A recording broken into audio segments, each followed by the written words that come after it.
Hello everyone, today we are discussing about neuroreceptor. Neuroreceptor क्या है? Specialised protein है located on the surface of nerve cells, जो कि किसके सरफेस पे होते हैं? नर्व सेल्स या न्यूरॉन के सरफेस पे होते हैं, जिनका काम क्या होता है? सिग्नल को ट्रांसमिट करना। न्यूरॉन जो न्यूरोरिसेप्टर होते हैं ये एक्टिवेट कब होते हैं? किसके थ्रू होते हैं?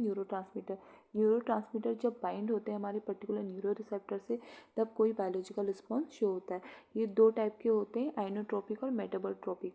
आइनोट्रोपिक को हम क्या बोलते हैं? लिगेंड गेटेड आयन चैनल भी बोलते हैं। और जो आयन चैनल होते हैं, जब हमारा कोई लाइगेंड या रिसेप्टर्स आता है, वो हमारे पर्टिकुलर आयन चैनल से बाइंड होने के बाद आयन चैनल जो सेल मेम्ब्रेन में प्रेजेंट है वो ओपन या क्लोज होंगे, जिसकी वजह से अगर ये ओपन और क्लोज होंगे तो उसकी वजह से हमारा क्या होगा? आयंस का ट्रांसफ़र होगा इनसाइड सेल के इनसाइड और आउटसाइड। उसी को हम बोलते हैं आइनोट्रोपिक। सपोज दैट ये एग्जांपल आइनोट्रोपिक का, जब कोई लाइगेंड आता है, अगर आउटसाइड हमारा पॉजिटिव चार्ज है, बायोलॉजिकल रिस्पॉन्स शो करने के लिए इसको क्या करना है? एक्टिवेट करना है और उस चार्ज को अंदर आना है। तो किसकी हेल्प से आएगा? जब लाइगेंड बाइंड होगा या न्यूरोट्रांसमीटर बाइंड होगा पर्टिकुलर रिसेप्टर से, तो ये चैनल ओपन हो जाएंगे।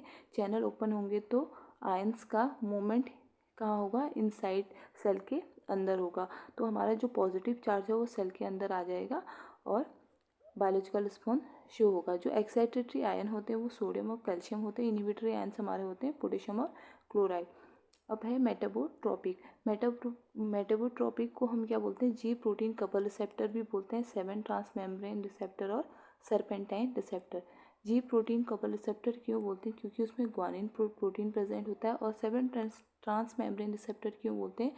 क्योंकि जो जी प्रोटीन रिसेप्टर होता है वो 7 टाइम सेल मेम्ब्रेन को क्रॉस करता है। और सर्पेंटाइन क्यों बोलते हैं? क्योंकि इसका स्ट्रक्चर जो है स्नेक लाइक स्ट्रक्चर है और ये लार्ज प्रोटीन फैमिली का रिसेप्टर है। और इसमें पर्टिकुलर जो लाइगेंड है वो जी प्रोटीन रिसेप्टर से बाइंड होगा, देन कन्फर्मेशनल चेंजेस होंगे। कन्फर्मेशनल चेंजेस होने के बाद जी प्रोटीन एक्टिवेट हो जाएगा एंड जी प्रोटीन क्या करेगा? सेकेंडरी पाथवे को एक्टिवेट करने के बाद ये बायोलॉजिकल रिस्पॉन्स शो करता है। कौन सा? मेटाबोट्रोपिक या जी प्रोटीन कपल रिसेप्टर। अब नेक्स्ट है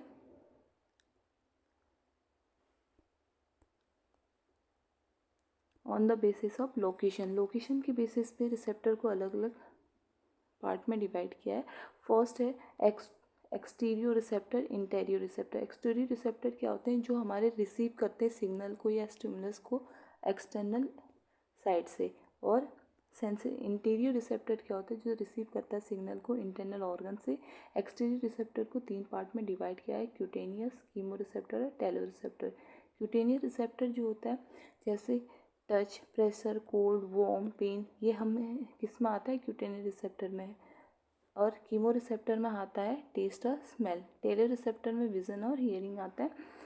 और इंटेरियर रिसेप्टर में 2 होते हैं, बिस्टो रिसेप्टर और प्रोपियो रिसेप्टर। बिस्टो रिसेप्टर में जो स्ट्रेस रिसेप्टर होते हैं वो कि हार्ट में प्रेजेंट रहते हैं। बैरो रिसेप्टर ब्लड वेसल्स में, ऑल्सो हार्ट में भी प्रेजेंट रहते हैं। कीमो रिसेप्टर हमारे जीआई ट्रैक में प्रेजेंट रहते हैं। ऑस्मो रिसेप्टर हमारी यूरिनरी ट्रैक और ब्रेन में प्रेजेंट रहते हैं। प्रोपियो रिसेप्टर हमारे मसल्स, स्पिंडल मसल्स में, गोल्जी टेंडन ऑर्गन्स टेंडन में, और फ्री नर्व एंडिंग हमारी जॉइंट्स में प्रेजेंट रहती है। नॉर्मली ये सारे रिसेप्टर हैं, जब बाहर से कोई स्टिमुलस आता है तो वो रिसेप्टर से बाइंड होगा, देन बॉडी में कोई रिस्पॉन्स शो होगा।